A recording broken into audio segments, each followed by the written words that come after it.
But up in Minnesota, I've pretty well worked with all of the students in the Twin Cities region. But I've also worked with the USSA, which is the governing body for the U.S. Olympic team. We have 22 athletes this past Olympics that came from our region. So I'm pretty excited and pretty pumped for the kids that I just worked with.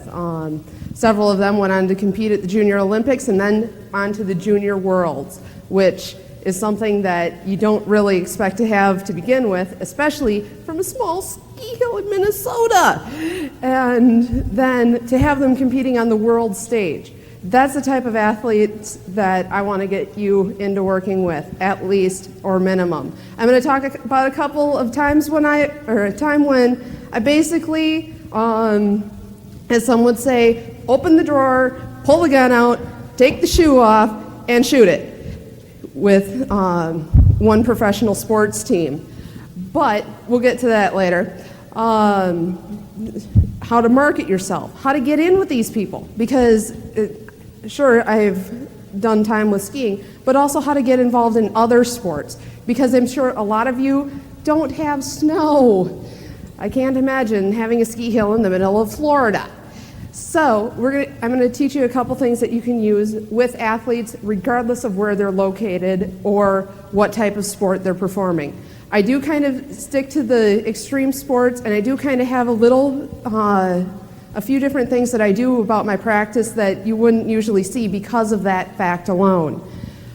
So without further ado, let's get started and hope and pray I don't step on this thing too much.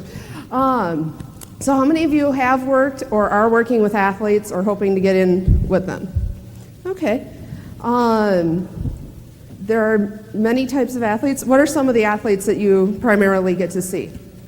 Golf, basketball, baseball, Olympic weightlifters, boxers, skeet shooting, tennis, hockey, all of these. What's that? Archery. Yep. There's also the equestrian arts. There's also ballet, I've heard. There's so many different athletes out there that are looking for your help. And you, as a hypnotherapist, are going to be able to use your skills. Now, one of the things I highly advocate, and to let you know about it right away, is open eye trance when it comes to athletes. Whether it's eyes are open or eyes are closed, you can still use the same techniques, the same methods, the same ideas. But the reason for this is because since I work with downhill skiers, what happens when you're skiing a slope with trees and you close your eyes? By the way, a couple of you remember a few years ago, Sonny Bono and Michael Kennedy. They were killed while skiing. I heard that they were actually playing football together. And I guess the final score was 3-3. Groaner for the day. But it's things like that. With the eyes open, it's really useful for you. Because especially like with that, I mean, graphic example, but in essence, it could mean life or death if they close their eyes.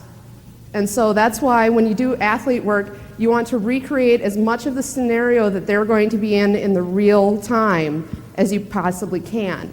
99.9% of my work takes